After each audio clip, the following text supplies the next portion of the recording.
On the 22nd of August, 1981, 1,200 maniacs filed through the doors of the Morinomiya Piloti Hall in the heart of Osaka's Chuo Ward for the 20th Annual Japanese Science Fiction Convention, better known to posterity as Daicon 3. The convention was, in many ways, easily recognizable to anyone who's ever attended an American science fiction or anime convention. A dealer's room, panels featuring luminaries like Osamu Tezuka and Hideo Azuma, and a cosplay masquerade. Despite this ordinary exterior, one aspect of this convention would propel it from just another entry in an annual event into the realm of legend, the opening animation.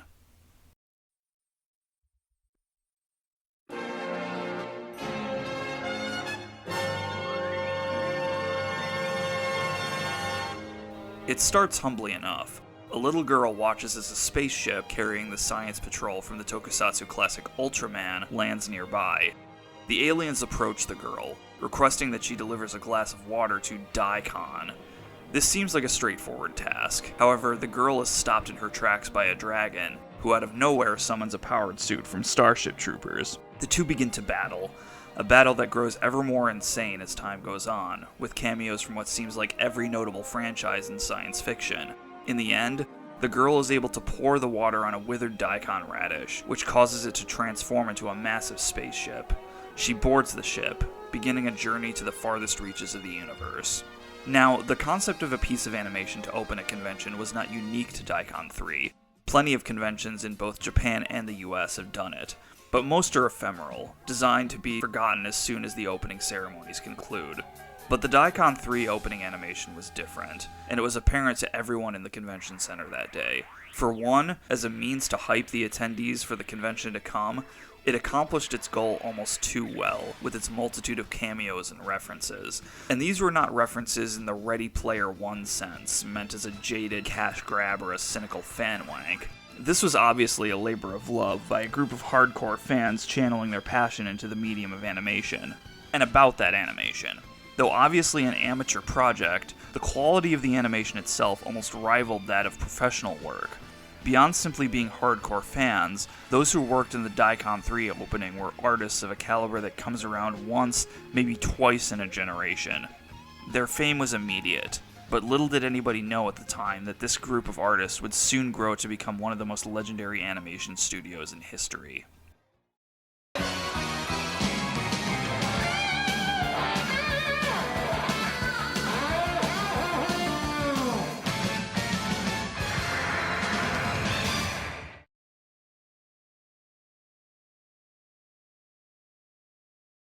The origins of this group of artists can largely be traced to the actions of one man, Yasuhiro Takeda. Born in 1957 in the town of Tadaoka, just southwest of Osaka, Takeda was, from his earliest memories, drawn to sci-fi stories. He would devour the pioneering anime and manga series of the day, like Astro Boy and Tetsujin 28, as well as the great sci-fi novels from masters like Heinlein and Von Vo. His love of science fiction naturally evolved to a love of actual science, and this was perhaps the best time in the world for his nascent love of science to be kindled. After all, this was the era of the Apollo 11 moon landings, an event Takeda watched with obsessive devotion. A career in the sciences seemed his destiny, and at 18 he enrolled as a nuclear engineering student at Kinki University, since renamed Kindai University for reasons that should require no explanation. At the time, Kinki University had around 50,000 students, so Takeda felt it inevitable that he would find a number of other students that shared his love of science fiction. Unfortunately, the school's sci-fi club was not officially sanctioned by the university, and thus had virtually no on-campus presence. For that reason, it wasn't until the beginning of his sophomore year that Takeda discovered and subsequently joined the club. It was, by all accounts, nothing more than an informal group of guys who met regularly at the Sunset Inn near campus. But Takeda didn't care. Here at last was a group of people who were just as passionate, if not more so, about the subject as he was, and from here on in his attendance at club meetings began to rival, or even overtake, his attendance at his actual classes. One of Takeda's senpais in the sci-fi club was a man named Toshio Goto.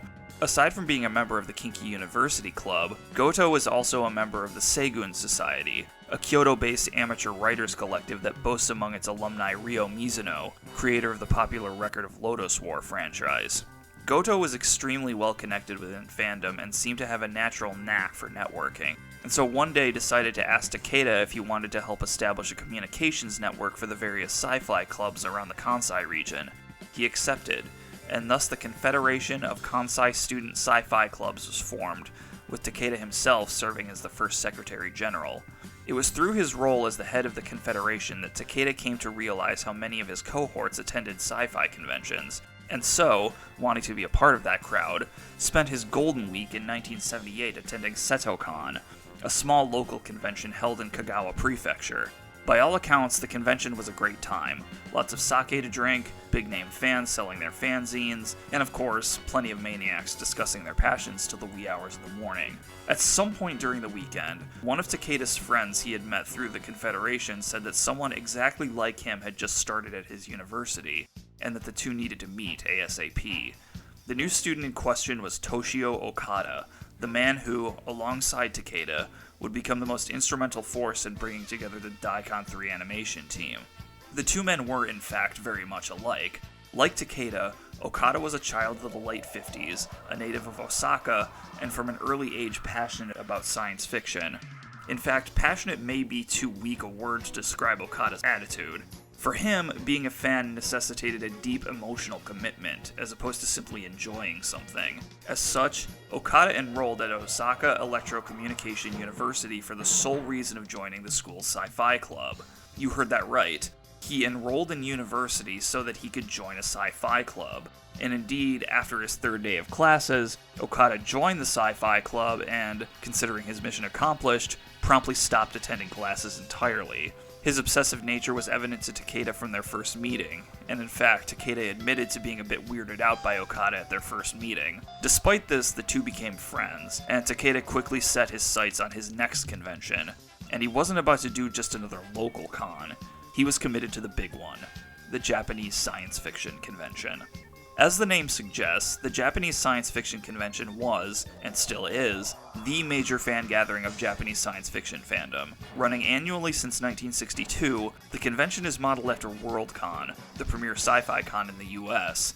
It's held in a different city each year, with attendees able to put forth bids for where it will be held in subsequent years. Each convention is given a unique name, typically associated with the city or region where it's held that year. For Takeda's first Japanese sci-fi convention in 1978, it was called Ashinocon. Ashinocon took its name from Lake Ashi, a large crater lake in Kanagawa Prefecture, about 54 miles southwest of Tokyo. Takeda arrived at the convention brimming with excitement. If a small local con was that much fun, then how much more fun must the Japanese science fiction convention be? Unfortunately for him, Ashinocon would prove to be a profoundly disappointing experience. Mostly this was due to bad luck.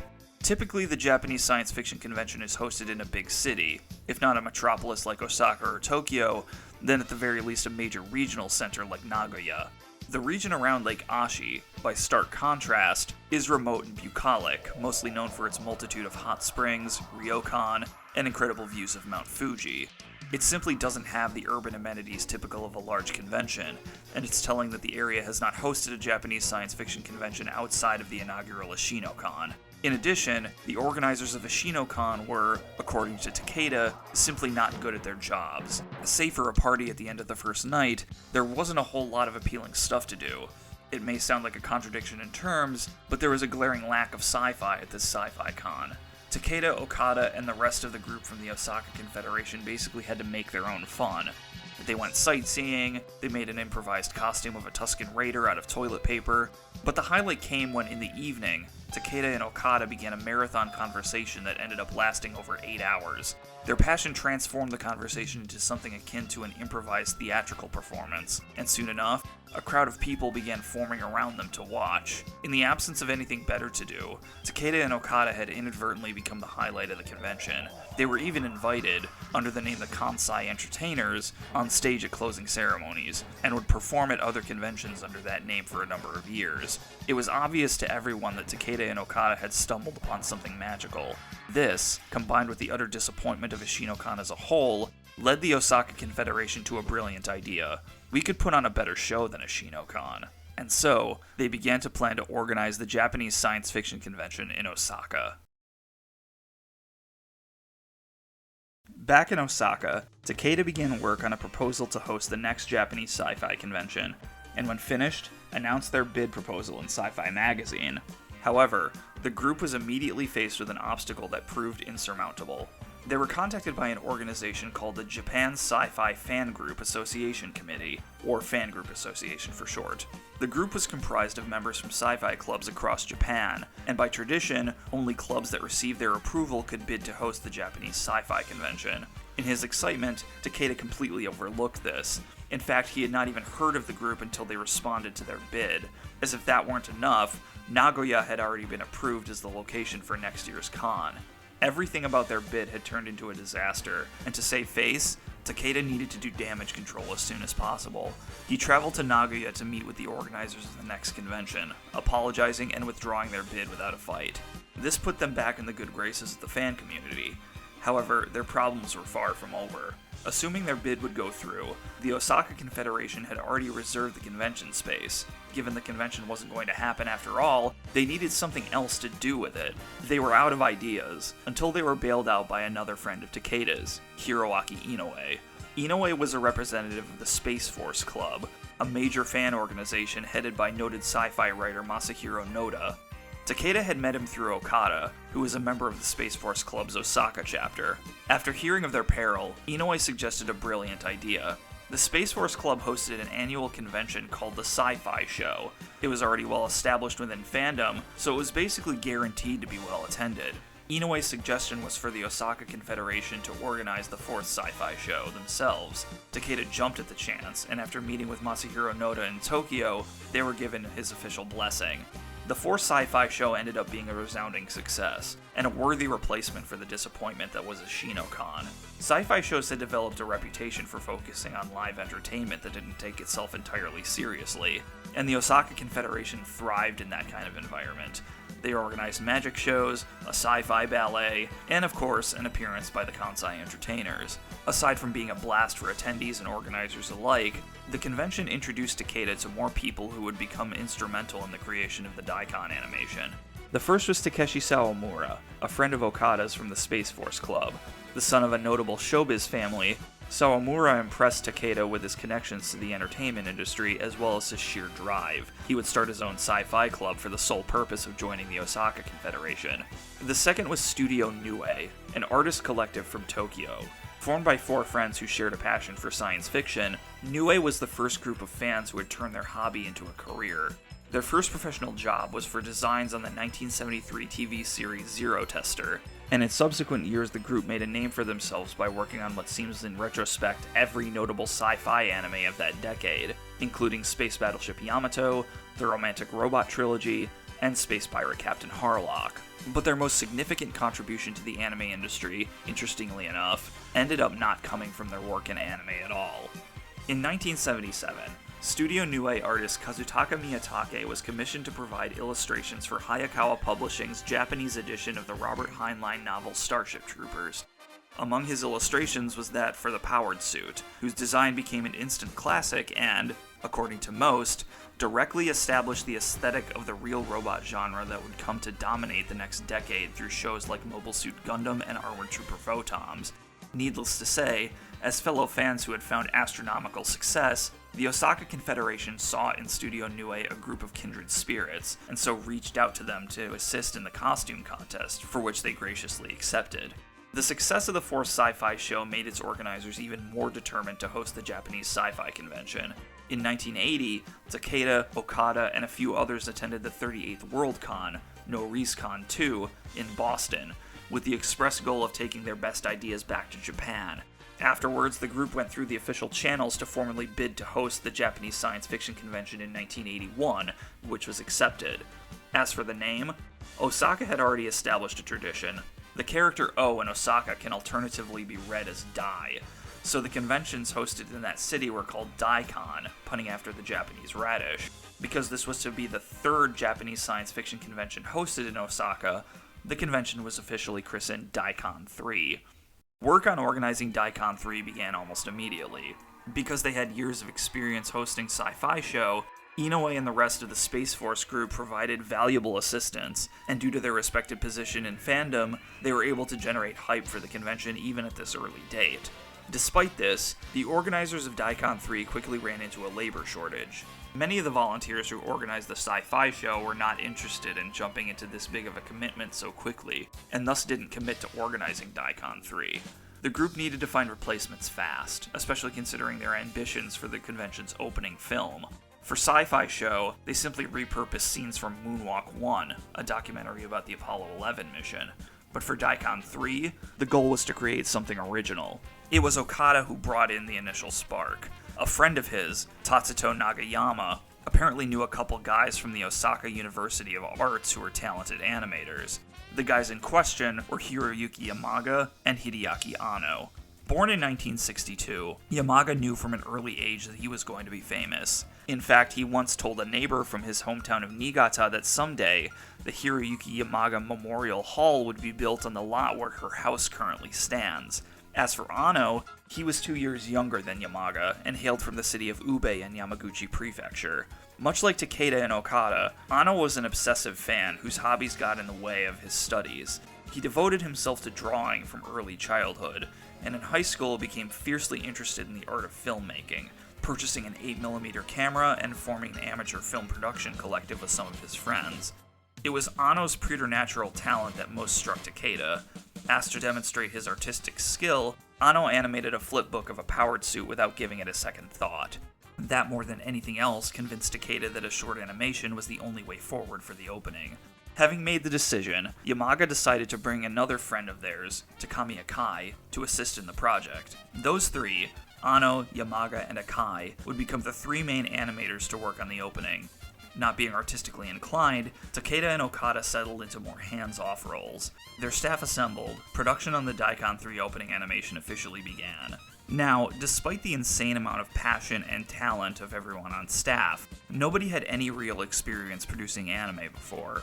Thankfully, they were quickly able to nail down a production site. Okada was the scion of an established embroidery dynasty in Osaka, and the crew were able to commandeer space in his family's factory. But even with their home base secured, production quickly ran into problems as a result of their inexperience. Anime typically runs at 24 frames per second. Even a short film lasting 4 or 5 minutes requires hundreds, if not thousands, of cells to fully animate. And for a group of broke college students, such an investment is completely out of the question. Luckily, they had a plan. They took a cell to a vinyl manufacturer in East Osaka and asked them for something comparable. They walked out with a roll of sheet vinyl that cost them all of 2,000 yen. Unfortunately, they soon discovered that using sheet vinyl for cell animation was a terrible idea. The paint would peel off the cell as soon as it dried, and if it was wet, the individual cells would stick together when stacked. This made for a logistical nightmare, but the crew persevered. It was their only option at this point. The entire production process proved to be somewhat chaotic. Cells were photographed frame by frame without use of a timesheet. Nothing was planned in advance, with the crew simply discussing amongst themselves and coming up with ideas on the fly. Nobody had any real defined roles. So much of the work was handled by whoever was available depending on what the situation demanded. In spite of all this, things moved forward. But they moved forward at a snail's pace. Even after they rounded up other volunteers to assist, basically turning the Okada factory into a sweatshop, this was the debut work of a group of absolute neophytes. Delays were inevitable. There was a looming dread that the opening wouldn't be complete by the start of the convention, but against all odds, they finished it, the morning of the con's first day. The animation was an immediate hit. Those who were in the audience began pestering the crew to purchase commercial copies of the film, something they hadn't even thought of doing. But they agreed to it immediately. The crew had run up a sizable deficit from organizing the convention, and selling the film seemed a good way to recover their expenses. All told, not only did the sale close their deficit, it made them a decent profit. But beyond its commercial success, the Daicon 3 opening animation made incredible waves throughout the nascent anime industry. The god of manga himself, Osamu Tezuka, gave it his seal of approval, even though he ribbed them for not including one of his characters. But it was the reaction of Studio Nue that was perhaps the most significant. After seeing the short, Nue contacted the crew about recruiting them to work on a new TV show set to premiere the next October. They said yes, and that show ended up becoming arguably the most influential animated television program of the 1980s.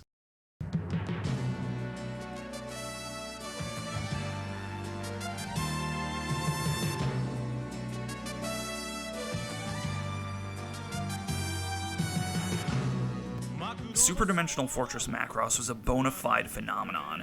It was one of the first anime, along with the Mobile Suit Gundam compilation movies, to popularize the real robot genre, and its seamless integration of epic sci-fi and romantic melodrama set it apart from its contemporaries. The Daicon animators quickly found their footing in their first professional gig. Anno became one of the chief mecha animators. Yamaga worked directly under chief director Nobuo Ishiguro, most notably storyboarding part of the opening and directing the 9th episode, Miss Macross.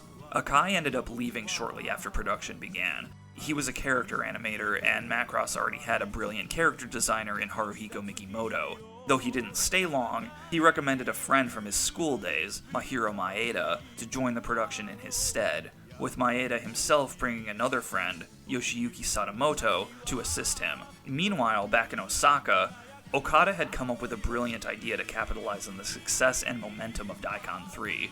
One of the big things the crew brought back with them from their trip to Worldcon was the idea of a giant dealer's room.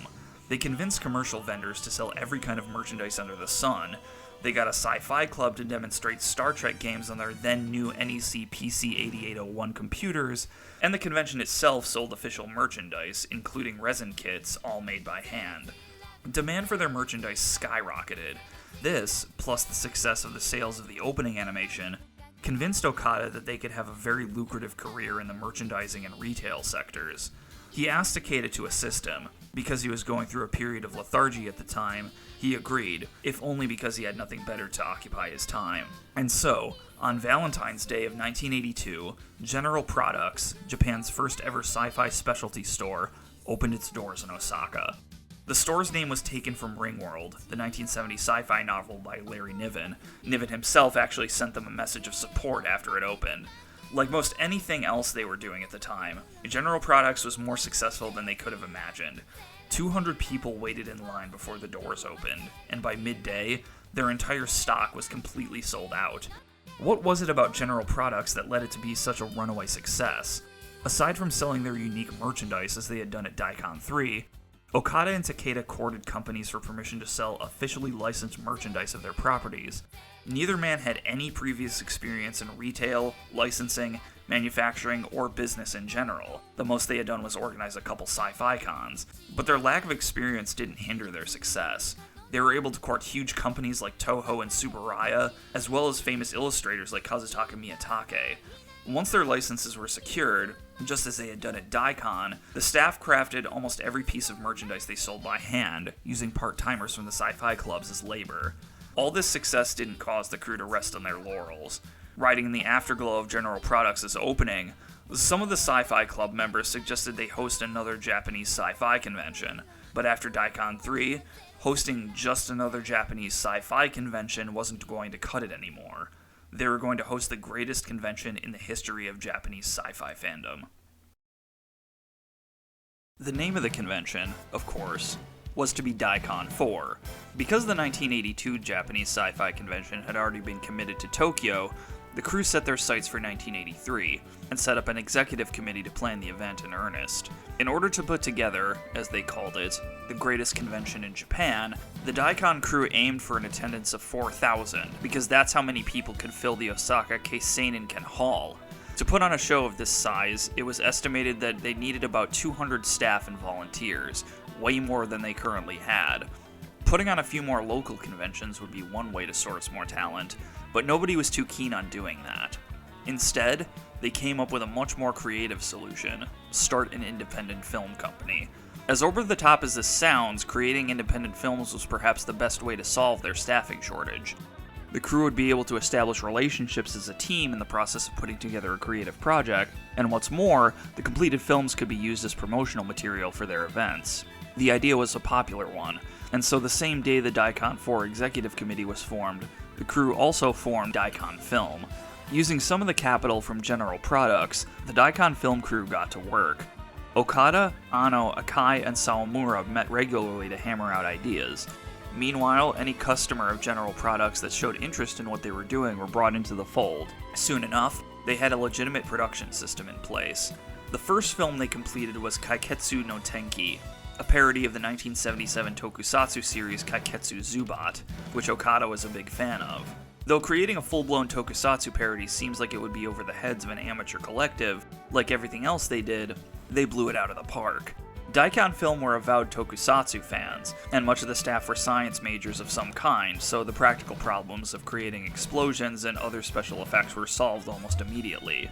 They filmed on videotape to give the new staff experience on an easy-to-use format, and Takeda himself played the title role. Their second film was Aikoku Sentai Dainippon, a parody of Toei's Super Sentai franchise, better known to English audiences as the series that would later be adapted into Power Rangers.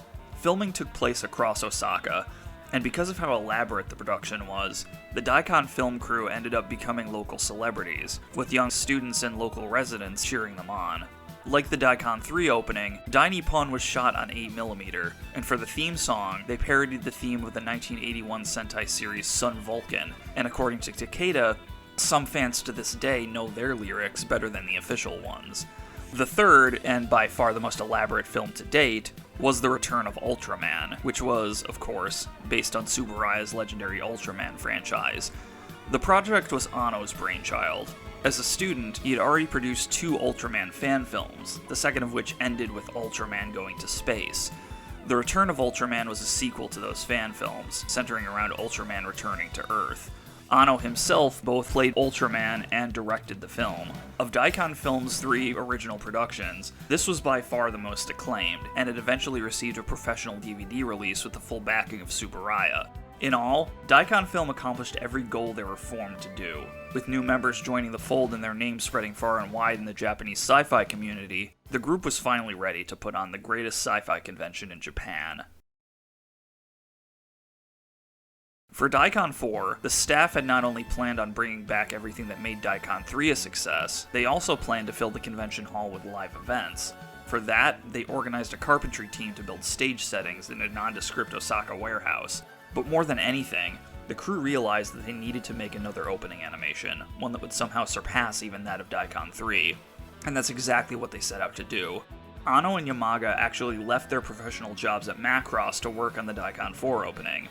And to assist, they brought with them several of their fellow Macross animators, including Maeda, Sadamoto, and animation director Ichiro Itano.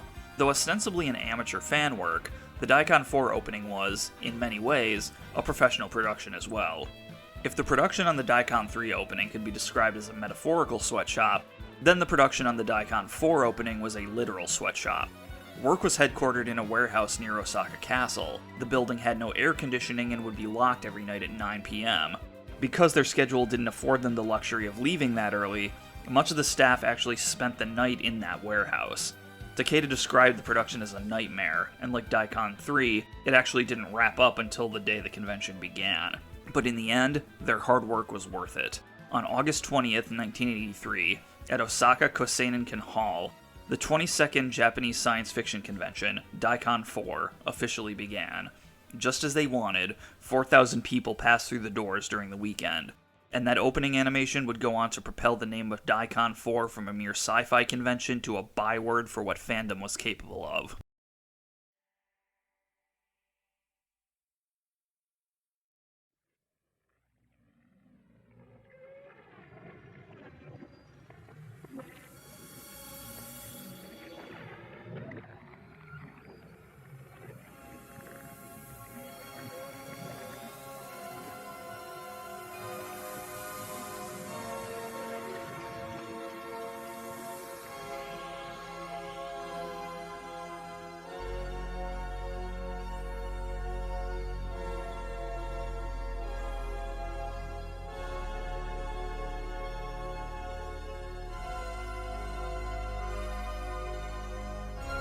Just on the border of your waking mind, there lies another time where darkness and light are one. And as you tread the halls of sanity, you feel so glad to be unable to go beyond. I have a message from another time.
passion of sci-fi fans the world over, one that will likely never be surpassed.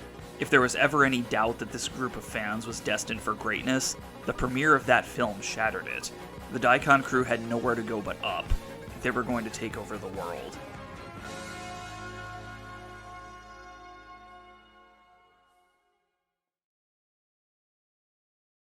At the conclusion of Daicon 4, the crew immediately began working on their next projects. Daicon Film, though originally formed to promote and farm talent to organize the convention, decided to produce a couple more projects. In 1984, they made a sequel to Kaiketsu no Tenki, called Kaiketsu no Tenki 2, Pure Love in Minato City, and in 1985, they would release what would become the most elaborate film they would ever produce, Orochi the Eight-Headed Dragon. Directed by Akai, this was a parody of classic kaiju films like Godzilla, and was based in part on the ancient myth of Yamata no Orochi. Unlike their other films, Orochi was feature-length, clocking in at 72 minutes and shot on expensive 16mm film. Aside from Akai, the film featured miniature designs by Anno and special effects directed by a man named Shinji Higuchi.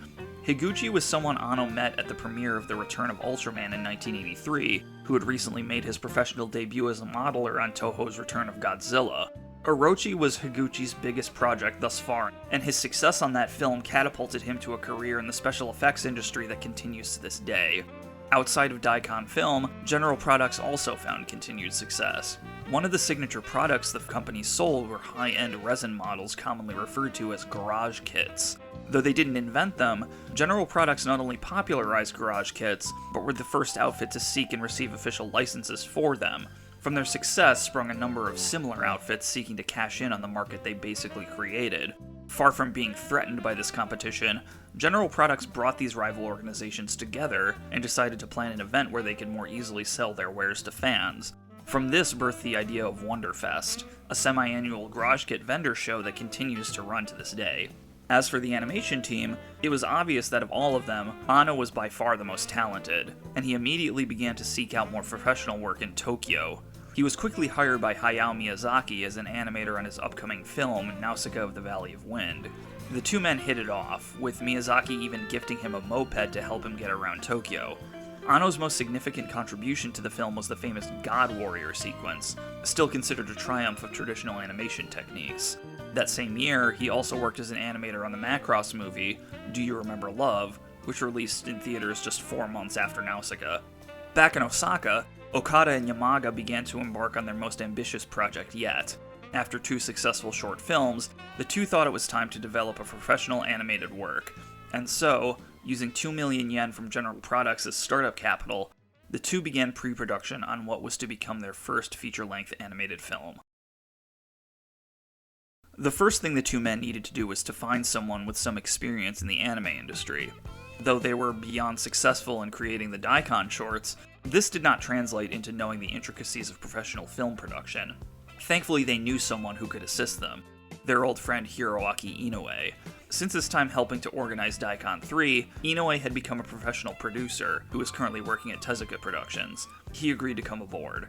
Their next task was to secure another source of funding. They already had a small amount of startup capital, but they were going to need a lot more in order to bankroll a professional production, so they actively sought a corporate partner to fund it. The man they found was Shigeru Watanabe. Though only in his mid-20s, Watanabe had already established himself as a power player in Japan's preeminent toy conglomerate, Bandai.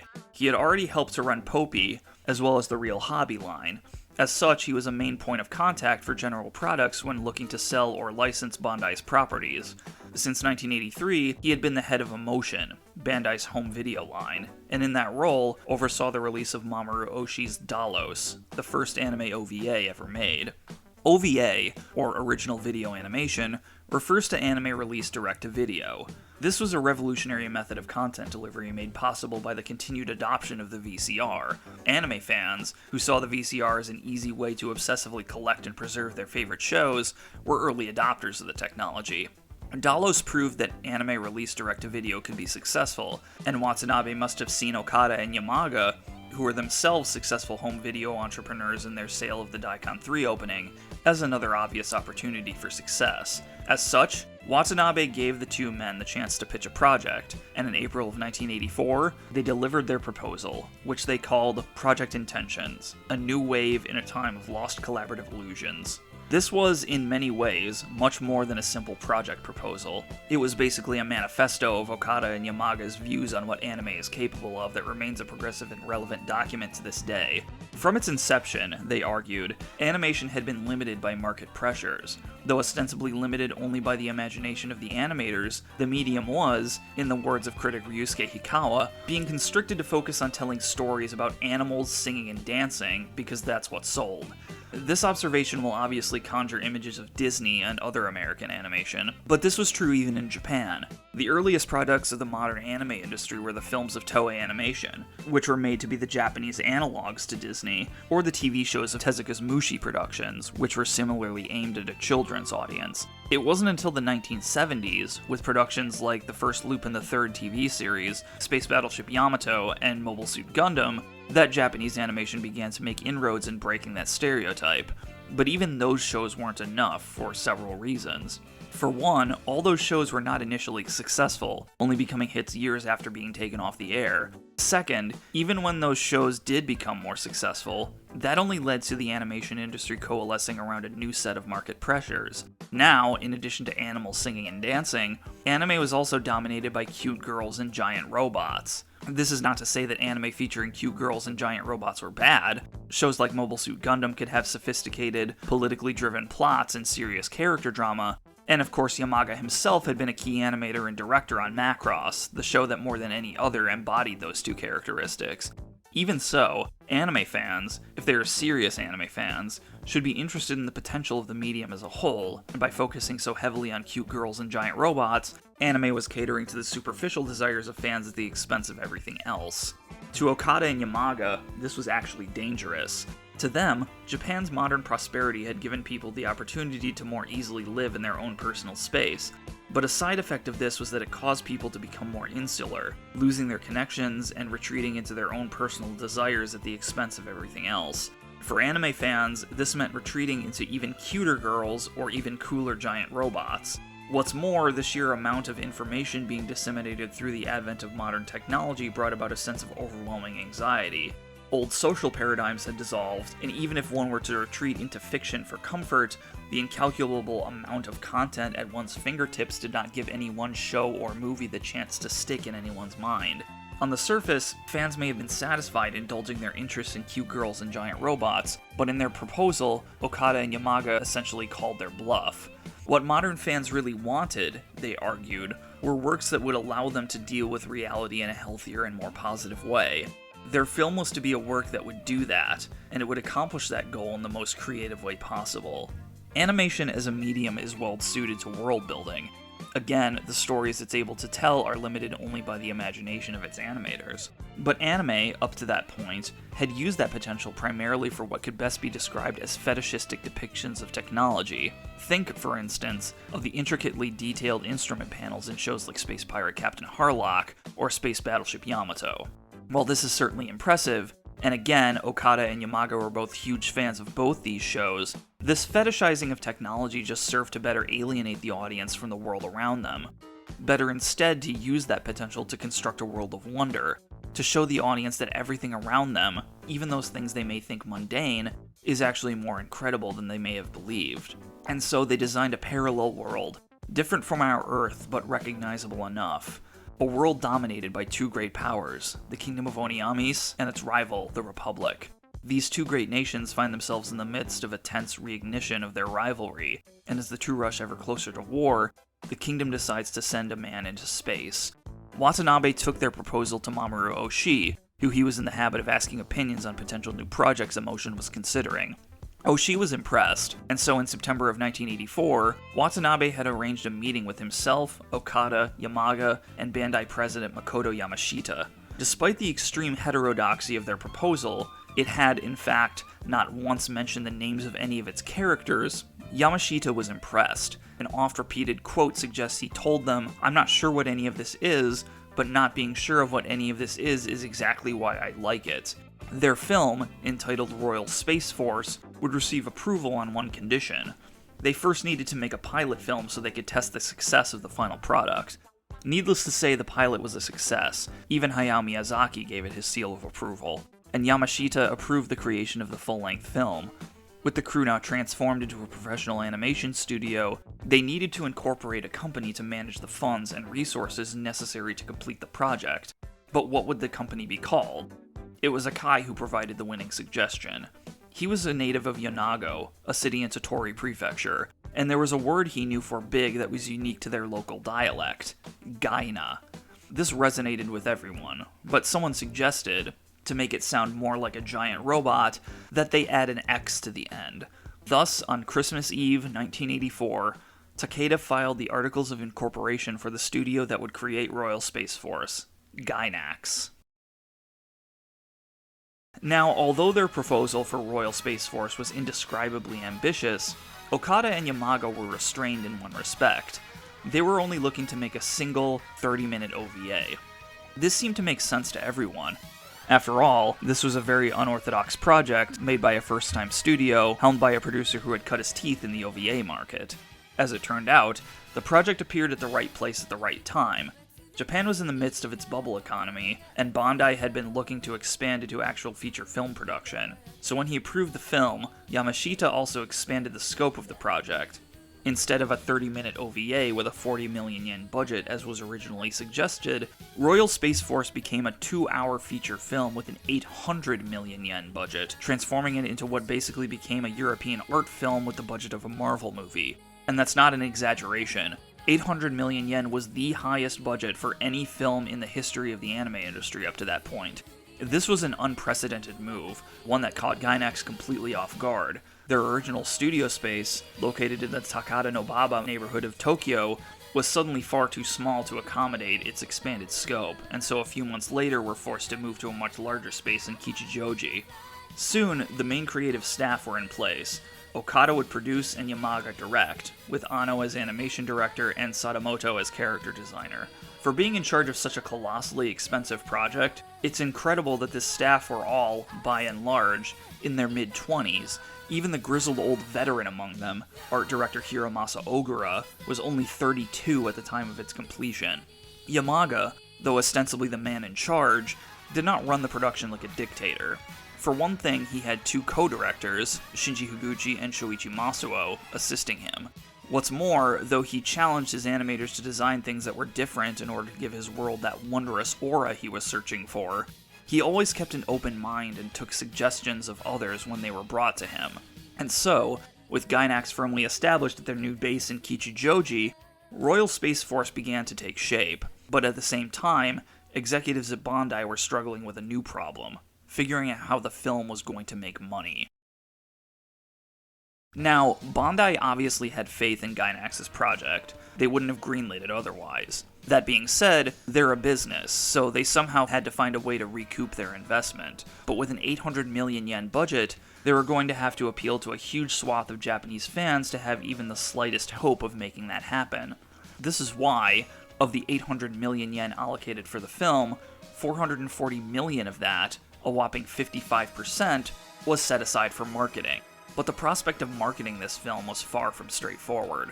Anime movie releases of that time typically came in 2 flavors. The first were those made by Toei Animation, which, in the tradition of Disney, were based on old folk tales. The second were big screen adaptations of television shows, such as the Gundam and Macross movies.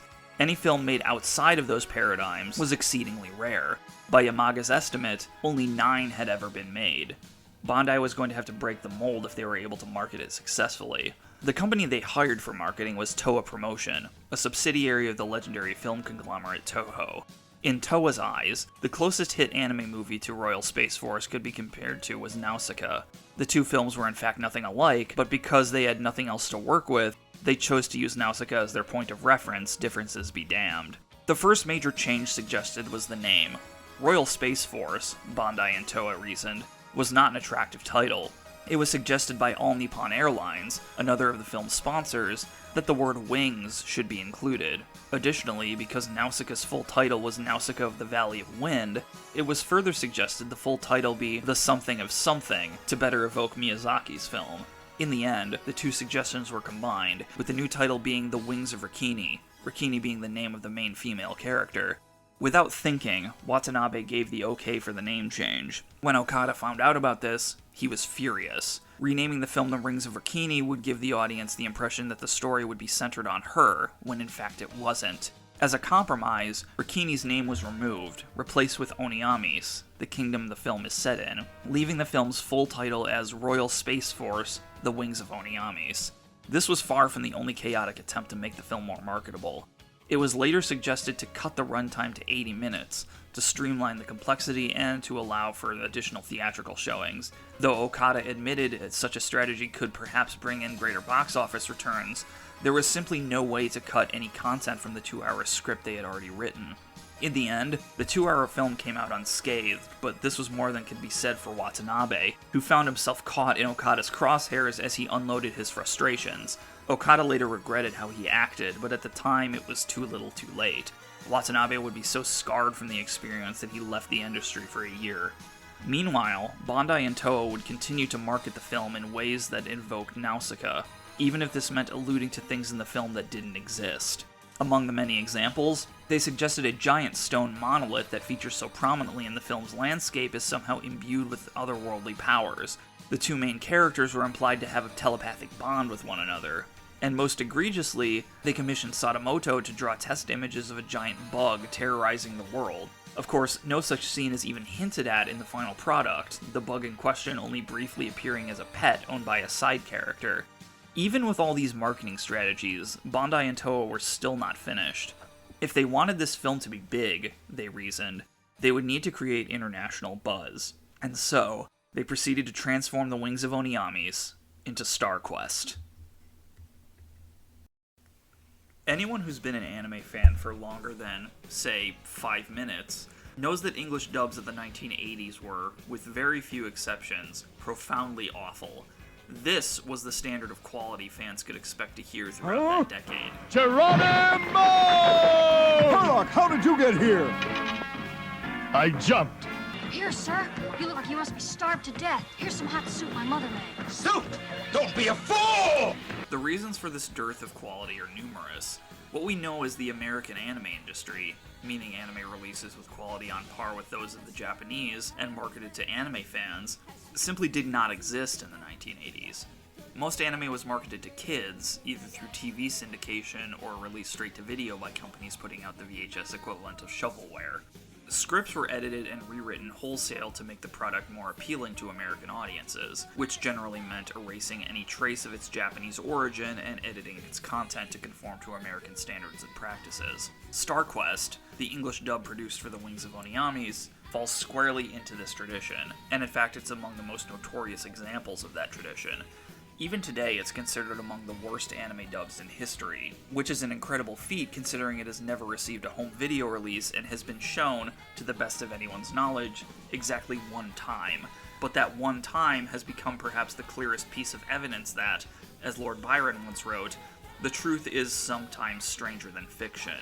Star Quest premiered in Los Angeles on February 19th, 1987, a full month before The Wings of Honneamise would premiere in Japan.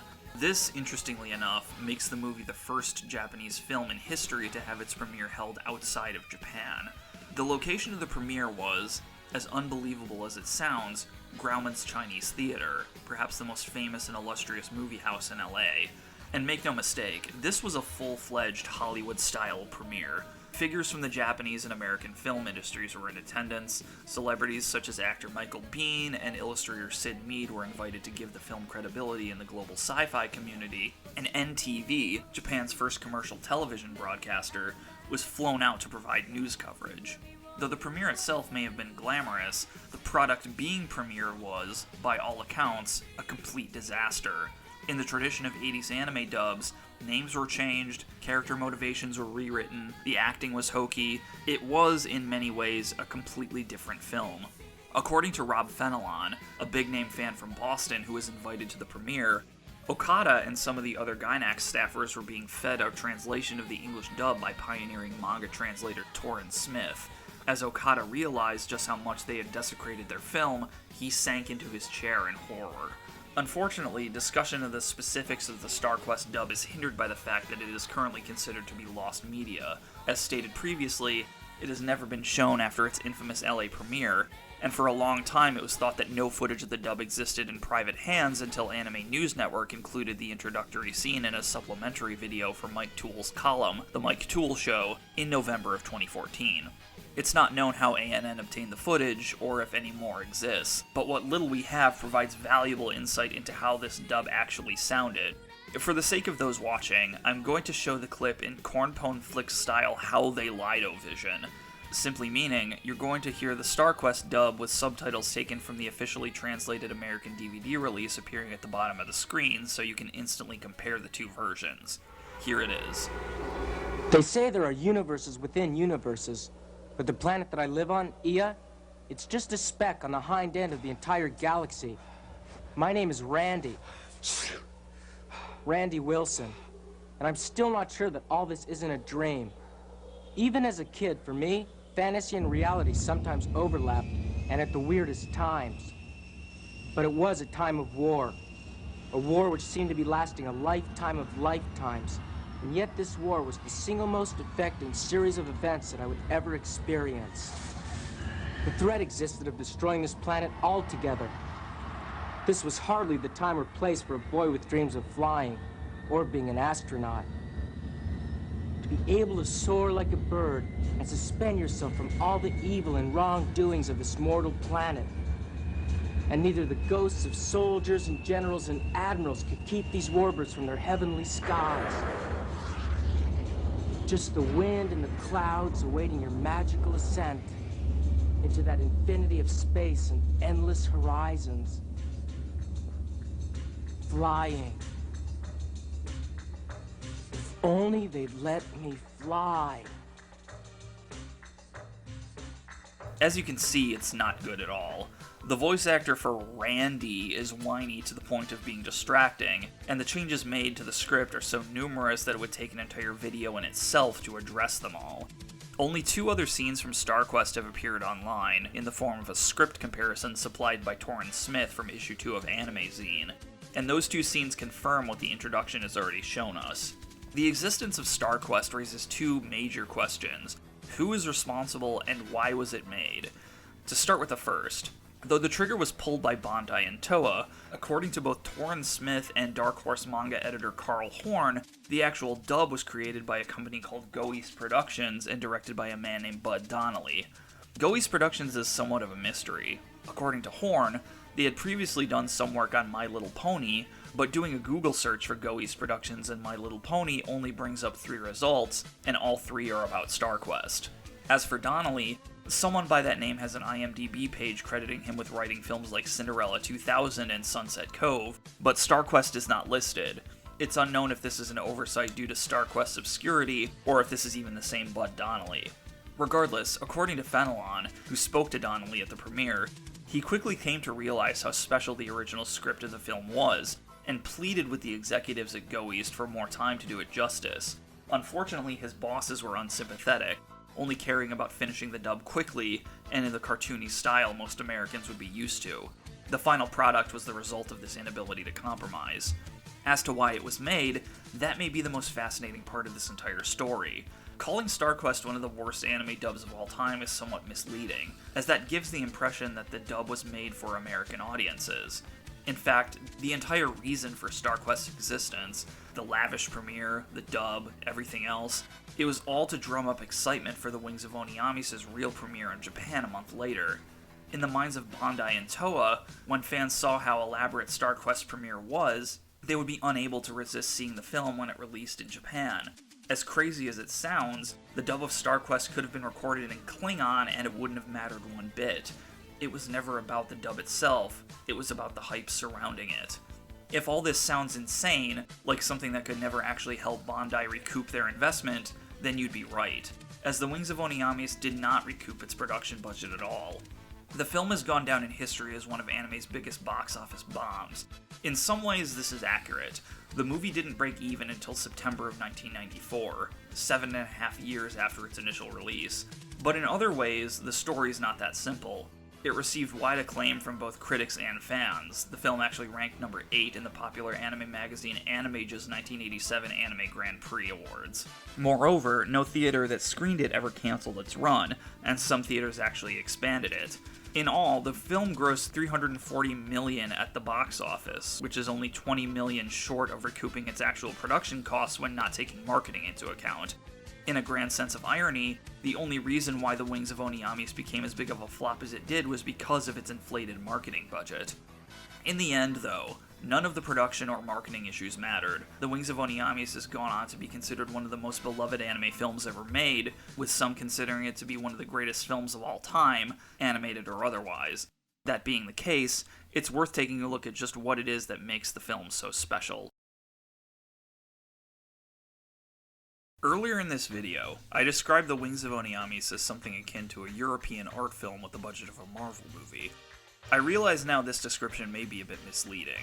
Most who hear that would probably go into it expecting a mind screw, like something out of Bergman or Fellini, or staying in the realm of anime, perhaps something like one of Satoshi Kon's films. In reality, the plot of the film is actually quite straightforward. In fact, if you paid attention to the subtitle track during the StarQuest How They Lido-Vision segment, you already know most of it, but I'll go over the basics here again. The Wings of Honneamise is the story of Shirotsugu Ladot, who I'm just going to call Shiro from now on because that's a lot easier to say. By his own admission, Shiro is a pretty normal guy who grew up in a regular middle-class family, and ever since he was a child, he's dreamed of flying. In this world, that basically means joining the Navy and becoming a fighter pilot. But unfortunately for Shiro, his grades weren't good enough for the Navy to accept him, and so he does the only other thing he can: he joins the Space Force. Now, the Space Force in The Wings of Honneamise is, in many ways, the polar opposite of how something like NASA works in the real world. NASA astronauts are the elite of the elite, representatives of the very best in the fields of science and aviation. In The Wings of Honneamise, they're all like Shiro, failures and rejects who are the butt of the joke of the small percentage of people who actually knows who they are. Shiro, for his part, doesn't seem too upset about this. In fact, he doesn't take his job too seriously at all. He's chronically late, forgets to wear his dressy uniform at a comrade's funeral of all things, and seems to care more about going out with his friends after work than actually doing anything related to spaceflight. All his noble dreams of flight seems to have taken a complete back seat. But all this changes when Shiro happens to run into the one person who will change his life forever: Riqinni. Riqinni is a religious woman, although that description is almost too mild to do justice to her zeal. To use real-world terms, Riqinni is a puritanical fundamentalist. In her eyes, the world is completely evil, and only by escaping it, ostensibly through the light of God, can man find goodness. In the grand tradition of fundamentalists, she spreads this gospel on the street to all who care to listen, though also in the great tradition of fundamentalists, most people are content to just ignore her. But Shiro is intrigued, taking her flyer and even meeting her at her house for discussion. As it turns out, Riqinni doesn't think what Shiro is doing is a joke. In fact, she probably takes the Space Force more seriously than anyone else. Her passion inspires Shiro, and out of nowhere, he volunteers to become the first man in space. That's essentially the plot of The Wings of Honneamise, and as you can see, it's not that complicated of a story. But just because the plot isn't complicated doesn't mean the movie isn't complex, and its complexity can most obviously be seen in the design of its world. I'll be blunt, The Wings of Honneamise is one of the most astonishing examples of world building in any work of fiction I've ever experienced. Frankly, I find it almost beyond belief that a world this intricately designed was the product of a group of animators who were on average only in their mid-20s. If Okada and Yamaga's goal was to craft a world that would cause their audience to see the world as a more incredible place, then they more than succeeded. I almost don't need to point out specific examples because just looking at the footage I've used in this video already makes the point self-evident.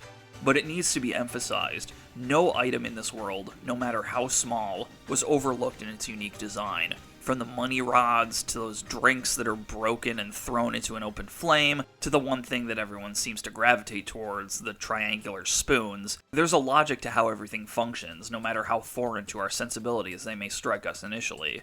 This design philosophy, I feel, also extends to the music. The soundtrack for The Wings of Honneamise was composed by Ryuichi Sakamoto. Formerly a member of the pioneering electronic band Yellow Magic Orchestra, Sakamoto had recently made his foray into film scoring. In fact, the very same year he worked on The Wings of Honneamise, He would also score The Last Emperor, which would earn him an Oscar the following year. Now, I have no formal musical background, so unfortunately I feel I can make very little intelligent commentary on the soundtrack, but for me, it complements so well the world Gainax designed. Though it uses recognizable instruments, Sakamoto's compositions always feel a bit discordant to me, as if these songs are the product of a culture whose philosophy on music theory diverged from ours hundreds of years ago. Riqinni's theme is perhaps the most typical to our sensibilities, but even there, it still feels vaguely alien to me, which suits the atmosphere of the film perfectly. Moving on, the design of its world is far from the only impressive thing about it, as it's clear that, though the story of the Wings of Honneamise is, in the grand scheme of things, rather small in scope, the history of its world is deep enough that Gainax could easily set more films there if they chose to. What's most impressive about this is not once is the viewer bogged down with clunky exposition getting in the way of the narrative. Gainax tells the audience only what they need to know, only when they need to know it. In no other film I've seen has a world so complex been constructed by saying so little. Whether it's the history of the Space Force, the social problems of the Kingdom and their strained relationship with the Republic, though this is a world created from the ground up, in 2 hours you'll feel it to be as similar as the one we live in today. As is plain to see, the complexity of the world is beyond impressive, but it can be argued that even that is dwarfed by the complexity of its main characters. The world may be the most spectacular part of the film, but the true focus of the Wings of Honneamise is on Shiro and Riqinni, and it's their story that I want to focus my attention on. At its core, the Wings of Honneamise is not a story about heroes and heroines. It's a story about people, ordinary people, in all their maddening complexities and contradictions. Shiro himself all but spells this out for us in the film's opening monologue. Like Walt Whitman in Song of Myself, he contains multitudes, imbued with both the sacred and the profane, though admittedly much more of the profane. His dream of flight is arch-romantic, but his subpar grades keep him anchored to the earth. Most, if not all, of his initial scenes emphasize his profanity, perhaps none more so than his behavior at the funeral of his fallen comrade. Not only does he willingly forget to dress for the occasion, on the way he desecrates one of the other graves, a literal profanation of a sacred place. Riqinni, on the other hand, is in a way Shiro's direct mirror. If Shiro has an excess of profanity and a spark of the sacred, Riqinni models her life as a paragon of the sacred at the utter exclusion of the profane. As is the film's style, we're only told 2 myths from her religion, but they're more than enough to paint us a picture of what Riqinni believes. The first is the myth of Tao, who stole fire from heaven and brought it back to Earth. God had foreseen this and cursed the fire, which kills his 7 children and dooms mankind to struggle and misfortune to the end of their days. The second is the City of Fire, which is essentially an exhortation to an unnamed man to depart the marketplace. Because the city was created by mankind's cursed fire, it is by nature evil, and so must be cleansed by the purifying fire of God. Anyone familiar with our world's mythological traditions will understand what these stories are trying to say. The myth of Tao clearly draws from Prometheus, who stole fire from the Olympian gods to give to humanity. But in his story, it's Prometheus alone who suffers for his crimes. Tao's punishment is closer to that of the biblical Adam as filtered through the lens of St. Augustine, who by virtue of original sin condemns all of mankind. The City of Fire is the logical extension of the myth of Tao. Cities are created by harnessing the power of fire, and because the fire Tao brought to Earth is cursed, all cities are necessarily evil. The myth is reminiscent of Old Testament prophecy, which routinely foretells the destruction of cities from Nineveh to Jerusalem, interspersed with the trope of God saving a righteous man most famously seen in the story of Noah. To me, what's most telling about these myths is not what they contain, though that's obviously fascinating as well, but what they lack. There's no redeemer in this world. Mankind is universally corrupt and worthy of death. Death is all but assured, and the best one can hope for is to be one of those who God guides out of the marketplace before it is destroyed. Riqinni sees it as her job to avoid that destruction. Not only does she spend most of her time in vain trying to guide others to her path, but more tellingly, she willingly isolates herself from the world to an extreme degree. She lives in willing poverty in a house that's completely removed from the city of Nagatsumi, where most of the film is set. What causes her to open up to Shiro is his job in the Space Force, or rather, what that job suggests as seen through the lens of her faith. As someone bent on escaping the sins of the world, the thought of mankind traveling to the stars seems to suggest a way to escape that sin once and for all. Shiro, for his part, just seems to be happy that at long last, someone takes what he's doing seriously, and that finally causes him to take what he's doing seriously himself. But all this raises an important and uncomfortable question. How much of all this is just Shiro trying to impress Riqinni? On the one hand, his passion and drive after meeting her would be genuinely difficult to fake, let alone maintain for as long as he does. But on the other, we're shown from the start that his intentions may be less than pure. The reason why he initially approaches Riqinni is because he's taken by her. When the two of them are at her house, not only does he not pray with her, but he paints a picture of his feelings about his comrade's funeral that we know aren't true, because we saw how he acted in the earlier scene. It's as if he's crafting a story specifically so he can get closer to her. Like I said, this is a story about people and all of their contradictions, and it means nothing to say that Shiro's actions are entirely pure or impure. You cannot separate the two. Regardless of intentions, Shiro genuinely seems reinvigorated by Riqinni and his subsequent decision to volunteer to go into space. He throws himself into his training, has his breath taken away in flight, and even remembers to wear his dress uniform. Marked improvement there. What's more, the Space Force itself finally seems to have shaken its negative image, and Shiro winds up as the biggest celebrity in the world. But of course, all this positive momentum cannot sustain itself. To quote Metal Gear Solid, using science to help mankind, that's just in the movies, and the situation of the Space Force is all too mired in the bullshit of the real world. The red flags come in droves. The only reason why the Space Force is able to maintain their budget is because the General, the only person who has been an advocate of the program from the beginning, uses his ties to the royal family to keep their treasury full with bribes. Radical forces who oppose both the royal family and the existence of the Space Force are beginning to act up. But all this is nothing compared to what happens when the government decides to move the location of the launch, as there it becomes abundantly clear what role the Space Force is actually for. The relationship between the Kingdom of Honneamise and its neighbor, the Republic, has been on the rocks for years. Initially, the plan was to launch the rocket near the occupied city of Ramada, in full view of the Republic's forces. But at the last minute, it's moved to Kanea. Ostensibly, this was to have the rocket closer to the equator, making it easier to orbit, but this places the rocket in the demilitarized zone, making the launch a de facto act of war. Far from being about the nobility of space travel, the Space Force has become a mere pawn used by the Ministry of Defense in order, to quote the film itself, to launch off the world's biggest firecracker. All of these red flags completely break Shiro. When asked in a media interview what the Space Force's mission means, not only does he give no answer, he walks out, wordlessly tossing whatever money he has to the poor gathered outside. To him, all of this must have caused him to realize Riqinni was right. The world is a hellbound cesspool, and sure enough, he soon joins her in handing out flyers on the street. In his eyes, she's basically all he has anymore, but as he soon finds out, putting all his faith in her is not going to lead him to salvation. What makes Riqinni such an interesting character is how much her presentation diverges from Shiro's. Shiro literally gives us his life story in the first scene, and the rest of the film, with very few exceptions, is told from his perspective. By stark contrast, we're told next to nothing about Riqinni. Her past, her family history, how she became so religious, all of this is a blank. The only time we see her is through the eyes of Shiro. This raises a multitude of questions for the viewer, the two most glaring being, in my opinion, her relationship to Mana, and the reason her house gets destroyed. We'll start with the first. Mana, of course, is the little mute girl who lives with Riqinni, and like Riqinni, we're told next to nothing about her personal life, the one exception being the fact that she apparently comes from a family where her parents fought non-stop.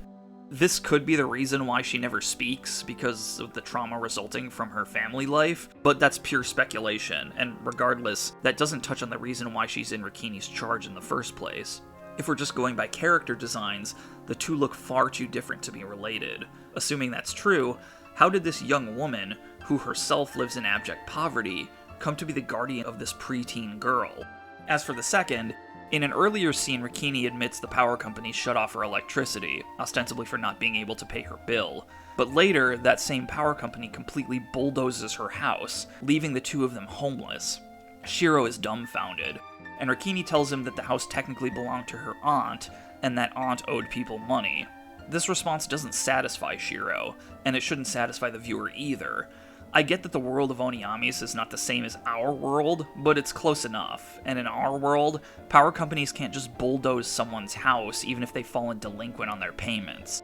Now, I realize I'm probably beginning to sound like Doug Walker or the CinemaSins guy, but I'm not pointing all this out because I want to scream annoying jokes at the camera or make some tired observation about a bulldozer ex machina.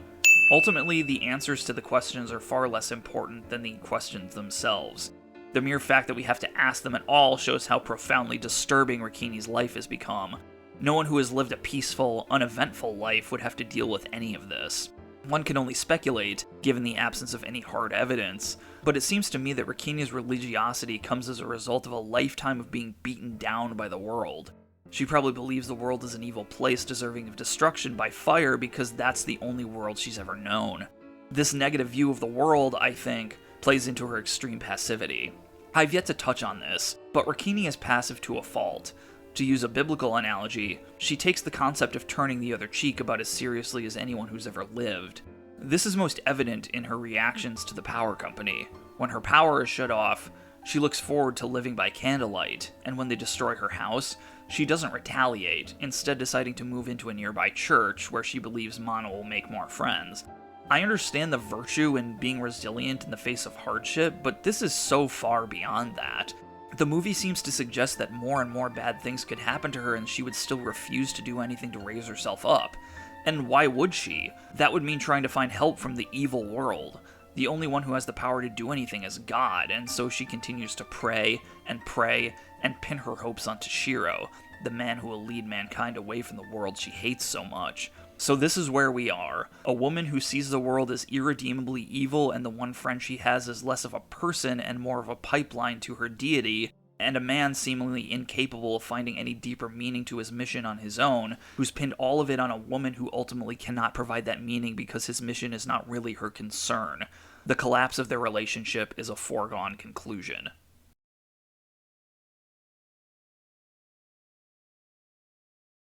Shiro has withdrawn himself from the Space Force and is living with Riqinni in her church. Riqinni herself is away, leaving him alone with Mana. Shiro attempts to start a light conversation with her, but as has always been the case, Mana returns only empty stares, leaving Shiro dejected.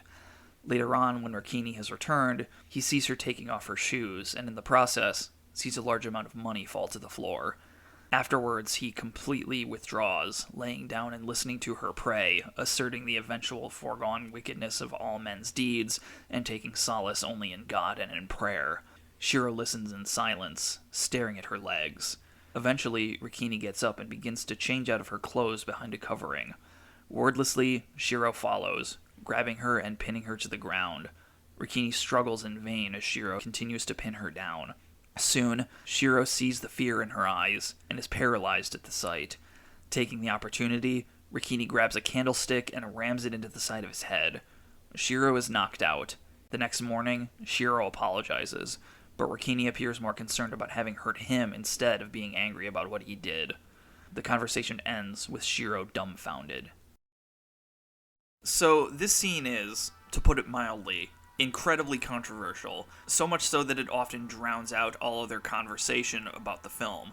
I've read some reviews that say it ruins the entire movie, while others say to just ignore it, but that's basically impossible because this is one of the most pivotal scenes of the entire film. As you can probably tell from my tone, I'm absolutely not of the opinion that it ruins the film, but I am aware that any prolonged discussion of it has the potential to, as I just said, overshadow basically everything else. I don't want this to happen, but because this scene is so pivotal and so misunderstood by a sizable portion of the audience, I feel the need to discuss it at some length, danger be damned. From what I've gathered, critics of this scene argue that it's pointless, it comes out of nowhere, it's cheap, and it destroys Shiro's character. I hope that my discussion will shed some light on these criticisms. Earlier in this video, when discussing Shiro's new faith, I raised the question of how genuine it was, if he was just playing the role of the devout to impress Riqinni. I want to start by focusing a bit more on that. This is just my interpretation, because again, the film does not spell this out directly, but I see Shiro as a direct parallel to Riqinni. I've already discussed how Riqinni's excitement for Shiro's mission isn't about the mission itself, but what it means in the grand scheme of her religious worldview. Shiro is basically the same. He's drawn to Riqinni's religion because it's the one thing he's found that gives his mission meaning, but he never tries to understand the actual substance of that religion. Again, its core tenets are centered on withdrawal and escape from a sinful world. But Shiro never wants to escape the world, he wants to better understand his place within it. Even at his lowest point, when he's handing out flyers with Riqinni on the street, I've always read that not as Shiro finally embracing those tenets, but him clinging in despair to the one person who he believes can raise him up. You cannot separate Shiro's so-called faith from the figure of Riqinni as a person. There's a scene earlier in the film that spells this out directly. Riqinni gives Shiro a copy of her holy book, and he essentially responds by flirting with her, saying he'd much rather read it with her than read it alone, and tries to hold her hand. Riqinni shoots him down, and Shiro responds by accusing her of not having any fun, suggesting that her and God should find some sort of compromise. That makes her furious because, as we're all too aware, her religion leaves no room for compromise. I find this scene illuminating, and one that, in some ways, prefigures Shiro's assault. We see a complete failure of genuine communication. Shiro doesn't care about Riqinni's religion, Riqinni doesn't care about Shiro's mission, and the two of them cannot remove their blinders. What's more, we're given direct evidence that Shiro's view of Riqinni has crossed into amorous infatuation, albeit one that will forever be unrequited. With all that, we can take a look at what I believe to be the two incidents that set Shiro over the edge. Mana's continued silence, and Riqinni hiding money in her shoe. When Shiro first met Mana, Riqinni says that she's never opened up to a stranger so fast, which is impressive given that she doesn't speak a single word.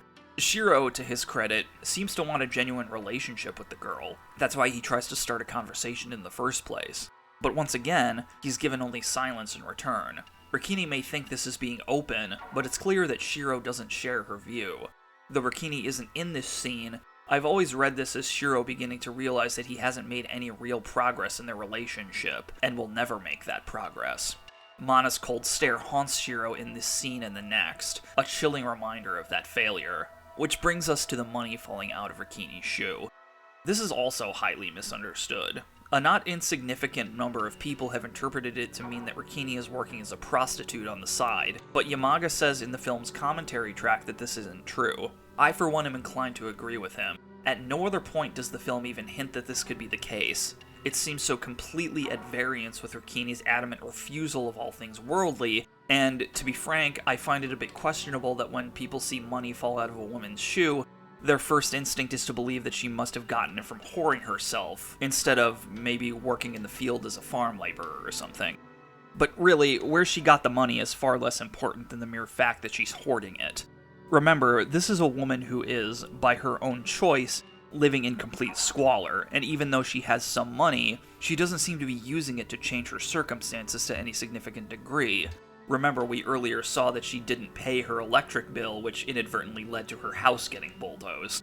All of this is made more serious because she's the guardian of a young girl. Mana is far too young to have the agency to live her own life yet. She has no choice but to live this destitute existence whether she wants to or not. Shiro has always seen Riqinni as the one person who could raise his spirits, but seeing this finally hammers home the point that she can't lift anyone's spirits, not even her own. The assault is all of his negativity, the despair over the status of his mission, the frustration of his inability to communicate with Riqinni, the anger over her complete refusal to change her and Mana's circumstances, his unresolved infatuation, expressed in one despicable act. To be clear, the scene is absolutely meant to be despicable. The framing is claustrophobic, Riqinni's cries of despair are overpowering, and the complete lack of a musical accompaniment, the only major scene of the film where this is the case, only serves to escalate the terror. What's more, the next morning, Shiro is firmly apologetic, seeing himself as completely in the wrong and becoming horrified when Riqinni seems more concerned about his well-being at the expense of her own. Again, this scene tends to get a strong reaction out of people, and I think part of that has to do with the English dub. Now, I don't have any major complaints about the dub from an acting perspective. It was directed by my favorite ADR director, Kevin Seymour, and features the always wonderful Bryan Cranston as Shiro's friend Mati. Despite this, I cannot recommend it. There are subtle changes made to the script that in some cases completely alters the meaning of key scenes, and this scene in particular suffers extensively from those changes. In the dub, Shiro tells Riqinni that he, and I quote, couldn't help himself, and Riqinni rationalizes it by saying that maybe it's because she smiled at him. This completely changes how a viewer would interpret the scene. Shiro becomes a more sedate version of a frat bro who can't control himself around an attractive woman, while Riqinni embodies the stereotype of blaming the victim because of how she looks. The Japanese script is totally different. Neither of them make any excuses for themselves. Shiro knows what a terrible thing he's done and can't fathom how Riqinni can be so dismissive about it. But there's a twisted logic to Riqinni's thinking here. She spent the entire movie idolizing Shiro as the embodiment of her religious hope that she can't fathom how he could actually do something so terrible. Shiro, for his part, cannot wrap his mind about what he's hearing, and their conversation more or less puts the final nail in the coffin for any hope that he can have an actual relationship with her. The assault is never directly referenced at any other point in the film, something I'm sure makes some viewers uncomfortable. Despite this, its aura can be felt until the end, and indeed, Shiro is a changed man in the aftermath. He begins to take his job more seriously again, and actively continues his search for meaning. When talking to his friend Mati, Shiro asks him, in what is obviously an indirect way of coming to terms with the assault, if one could perhaps be the villain in one's own story. Mati doesn't give him a direct answer, but tells him that he doesn't believe there can be any truly useless thing in the world. Indirect it may be, but it's a small step for Shiro to begin to find some semblance of meaning in his mission. His search continues during a conversation with the general, who pontificates on the codependent relationship between warfare and civilization. One cannot exist without the other. History teaches that to us, and through its study it's possible to perhaps attempt to make a better choice for our future. This feels parallel to the myths in Riqinni's religion, one without God, and, most importantly, one with the possibility of finding some goodness in the world. After Pandora's box is opened, there always remains hope. That hope seems embodied in the figure of Mana. During their last conversation before the launch, Mana finally talks to Shiro, asking him to bring her back a star. Mana is untainted by the bullshit of the mission. To her, it's just a wondrous journey into an unknown land. Her unclouded mind suggests the future generations can still be the positive change the world needs. Shiro, of course, can't bring back a star, but the mere fact that he wants to bring her back something at all suggests he's found something healthier to latch onto. To emphasize this newfound health, when Riqinni seems him off, he says nothing aside from "I gotta go." He's finally been able to move on. So the launch proceeds, though it's almost scrubbed after the top brass discovered the Republic's forces launched their attack sooner than anticipated. Everyone is prepared to give up, but Shiro, giving an impassioned speech from the rocket, outright refuses, saying that everything they've gone through will truly be for nothing if they walk away now. His passion is able to reconvince his superiors to continue, and thus, against the backdrop of the most intense military activity the world has seen in years, the rocket launches, in one of the most spectacularly animated scenes in the history of the medium. Everyone, kingdom, republic, military, civilian, stands in silent awe as Shiro becomes the first man in space. The sheer weight of this historical moment brings all else to a standstill. The launch is a success, and Shiro spends the final moments of the film orbiting the Earth. In his awe, he gives an address to all those on the ground who care to listen, and it's this speech, short as it may be, that shows how much Shiro has grown in such a short time. It's a synthesis of everything he's learned and experienced throughout the film. The sheer awe of flight, the wonder of human ingenuity, the terror of mankind's potential as seen through history, the hope for a better future, and, most powerfully of all, what seems to be a genuine sense of religiosity. For the first time, he makes a genuine reference to God and begins to pray. We don't know to what God he's praying to, other than it certainly isn't Riqinni's, but what's most important is that he's found God, even if it's strictly a personal one. The movie concludes on this sense of tempered hopefulness. It's an exhausting, powerful note to end on. Gainax would, of course, go on to make more anime, including several that myself and others consider bona fide masterpieces, but they would never create anything quite like the Wings of Honneamise again. Their future projects would be, on the surface, much closer to typical anime of the day, but look a bit deeper, you'll find that the spirit that illuminated the Wings of Honneamise, that made that film so special, was still there in their subsequent works. But that's the story for another video.